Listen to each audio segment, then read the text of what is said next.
The crystalline spires of Drakthor gleamed under three suns as Max stumbled through the grand archway, still dizzy from the dimensional jump. One moment he'd been fixing a busted relay on the mining station near Proxima. The next, purple light, screaming alarms, and now this.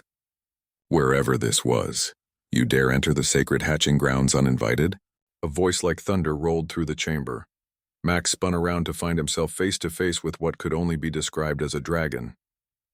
But not entirely. She stood on two legs, easily 8 feet tall, with iridescent scales that shifted from emerald to sapphire across her athletic frame. Wings folded against her back, and her eyes, vertical slits of molten gold, fixed on him with an intensity that made his knees weak. I didn't mean to, Max managed, raising his hands. There was an accident. Equipment malfunction. I don't even know where I am. The dragon woman's nostrils flared, and she leaned closer, inhaling deeply. Her expression shifted from anger to something Max couldn't quite identify. Surprise, confusion? Impossible, she whispered. You carry the scent. The what now? Before Max could process what was happening, dozens more dragon women materialized from the shadows of the vast chamber. They surrounded him in a circle, all similarly impressive, all staring at him with those unsettling golden eyes. Mia, one of them said, addressing the first dragon woman. Is it true? Mia, apparently that was her name, nodded slowly, never taking her eyes off Max. He bears the mark of fated flame. This human, he is my bonded.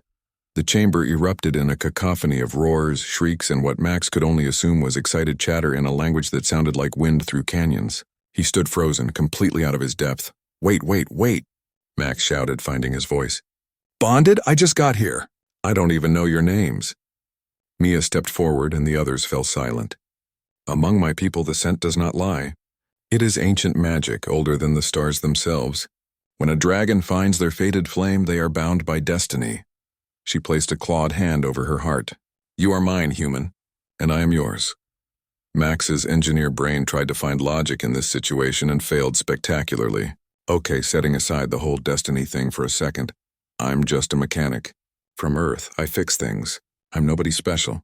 You are human, said another dragon woman, pushing forward. She was slightly smaller than Mia, with scales of deep crimson. Your kind are legends here. The adaptable ones, the survivors. The warriors who conquered their world not with claws or fire, but with wit and stubborn determination. Also, added a third, her scales silver like moonlight.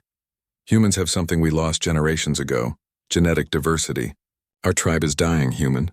We are all sisters, daughters of the same ancient bloodline. We need fresh blood, new strength. Max felt the temperature in the room rise several degrees. Hold on. The bonding ceremony must happen at sunset, Mia declared, her tone brooking no argument. By dragon law, once the scent is confirmed, the union must be sealed within one solar cycle. Great. Wonderful. One problem.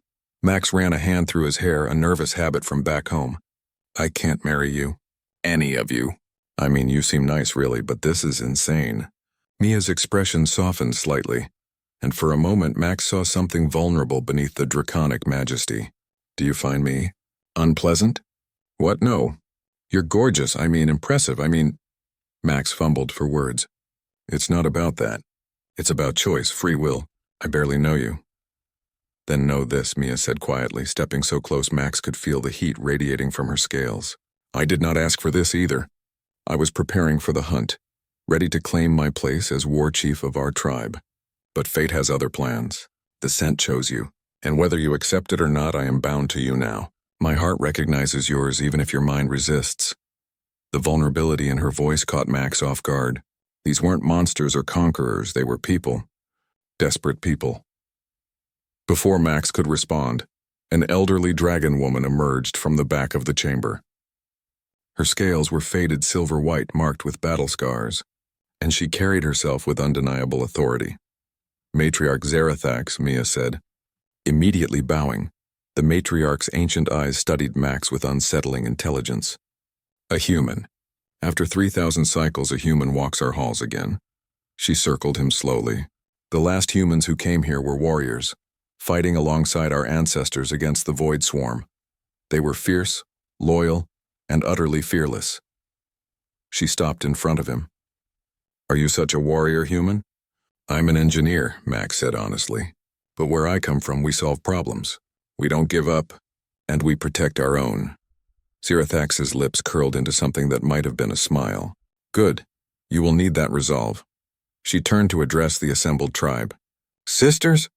The scent has spoken. Mia has found her bonded. By ancient law, the union shall proceed, matriarch. A voice called out from the crowd. A dragon woman with deep purple scales pushed forward. By that same ancient law, if the bonded is human, and the tribe is in need, the human may claim not one, but all who petition him. The chamber exploded into chaos again. Mia whirled on the purple-scaled dragon. Vera, you cannot be serious. The law is clear, sister, Vera said, her golden eyes now fixed on Max with unmistakable interest. A human bonded in times of tribal crisis may take multiple mates to strengthen the bloodline. It is our right to petition. How many are we talking here? Max asked weakly, looking around at the dozens of dragon women surrounding him. The entire tribe, said the matriarch matter-of-factly. 247 eligible females. Max's vision swam. I need to sit down. Mia caught him before he collapsed, her strong arms surprisingly gentle. Breathe, human, breathe.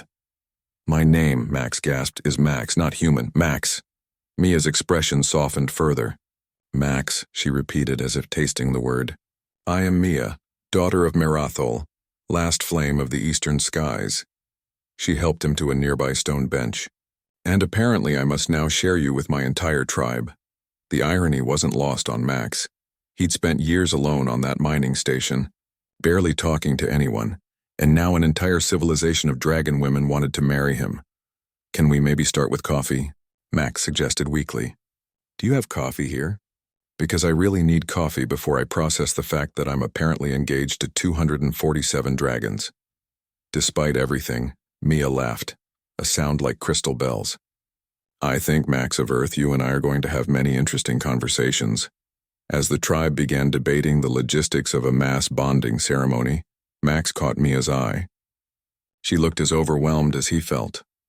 For what it's worth, Max said quietly, if I had to crash land in an alien dimension, at least the company is interesting. Mia's scales rippled with colors Max was learning to associate with amusement. Welcome to Drakthor, Max. Your life just became very complicated. That, Max thought as the dragon women began planning what was surely the most unusual wedding in human history, might be the understatement of the millennium.